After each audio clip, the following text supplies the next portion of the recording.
In this lesson, you'll learn about the roles supported by the Llama family and the new prompt format that supports them. Let's take a look.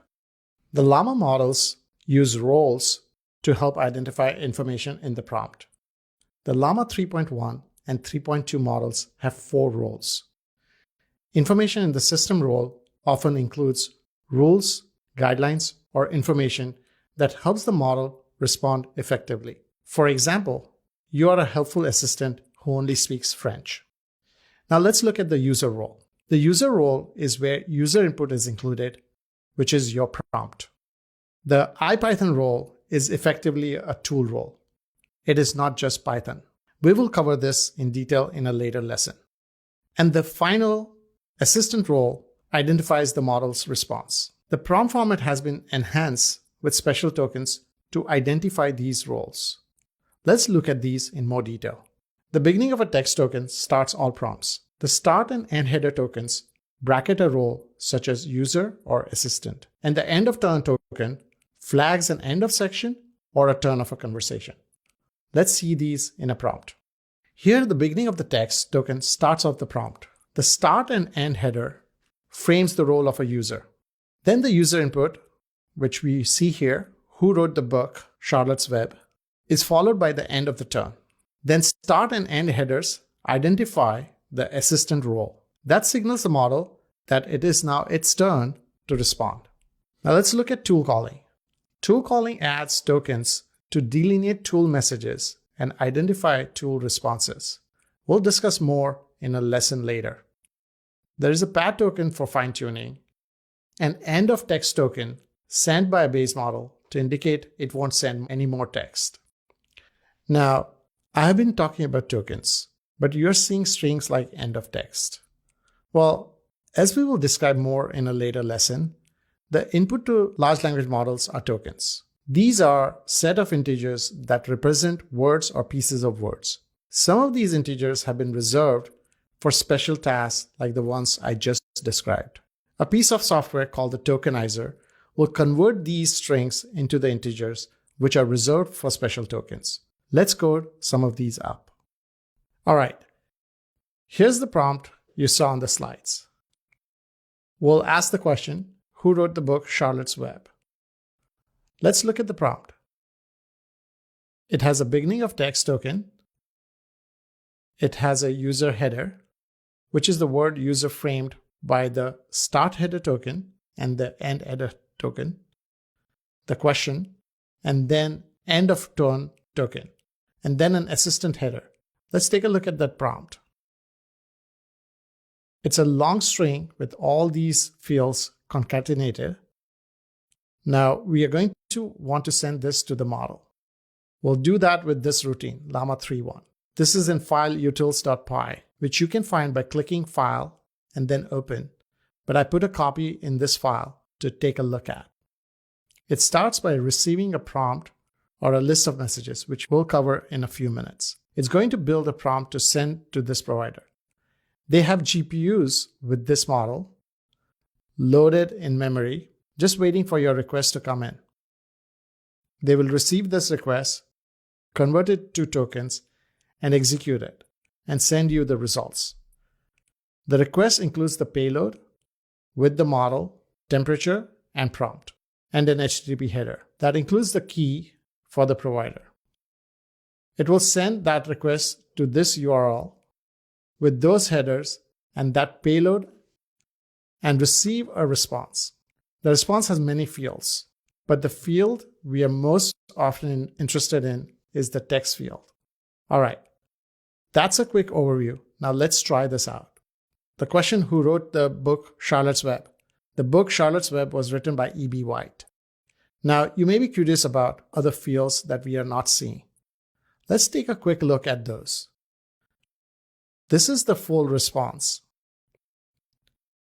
There's the same text field we had seen. Other interesting fields are the usage field. So this field can be useful in calculating cost. Model providers typically charge in dollars per million tokens and have different costs for input and output tokens. Prompt tokens are the input tokens, and completion tokens are the output tokens. Now let's look at the multi-turn chat.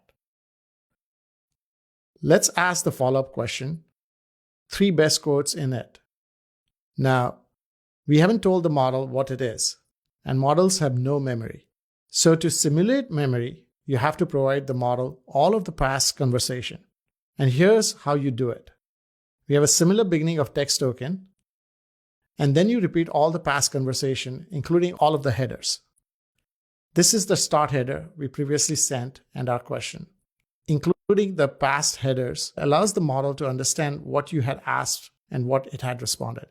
And then you add the new question down here, and it responds. Here are 3 of the most famous and meaningful quotes from Charlotte's Web. So it does remember the book that we were talking about. The model likes to respond in Markdown. Let's use display to view this.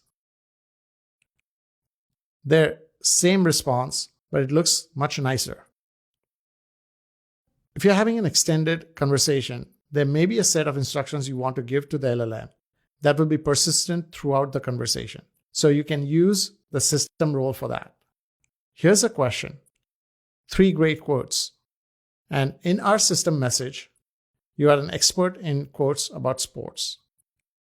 You provide just the quotes and no commentary. Let's keep it brief and reply in Markdown. The system message is appended like this. Let's try it. Here's one of the quotes from Vince Lombardi. It's not whether you knock down, it's whether you get up. Similarly, you can ask for 3 more quotes, and you can include the past history as we had done before.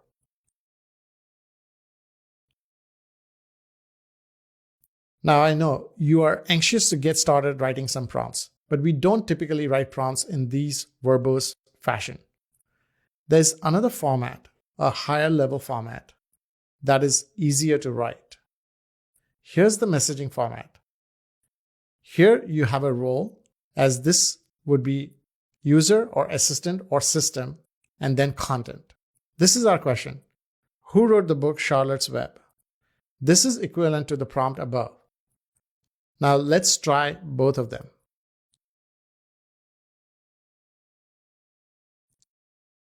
We can follow up with another question about what's the 3 best quotes. And an extended conversation looks like this, with each turn of the conversation being a dictionary with role and content. You've been my friend. That in itself is a tremendous thing. Now, we don't want to have to type out all these messages each time. So let's write a little routine just for this lab to keep track of our conversations. We'll make it a class. We'll take in a system message.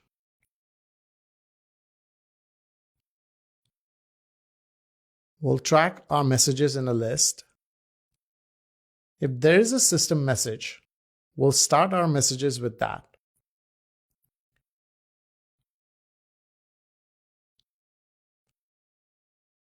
Now let's generate a response.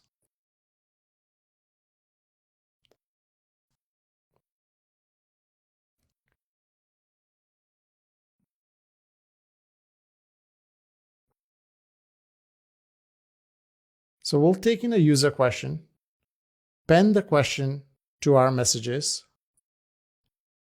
send the system message and any past history, and the new question to the model, and then append its response to our message list. Let's try this out. Let's leave a system message. You are a terse expert in children's literature. We'll initialize our conversation with that, and then ask the question, who wrote the book Charlotte's Web? That's our expected result. Then we can follow up with another question to make sure history is working. 3 quotes from Charlotte's Web. And you can look at the past history with the messages. Here's all the messages we sent. All right, now we can try some prompts. Did you know the model knows 8 different languages? Let's ask for 3 basic phrases in 8 languages.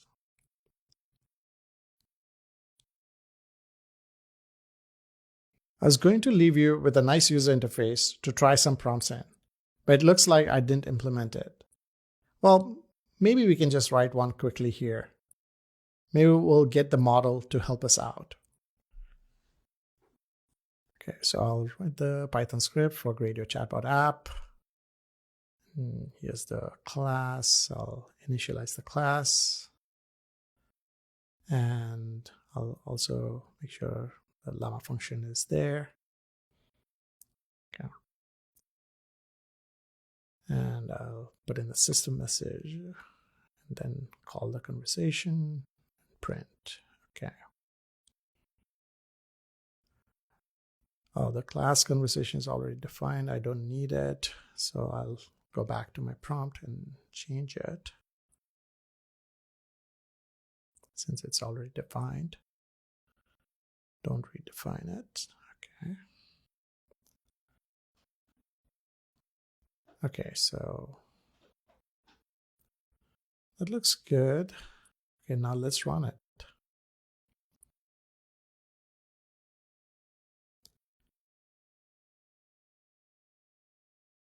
We have a literature expert chatbot.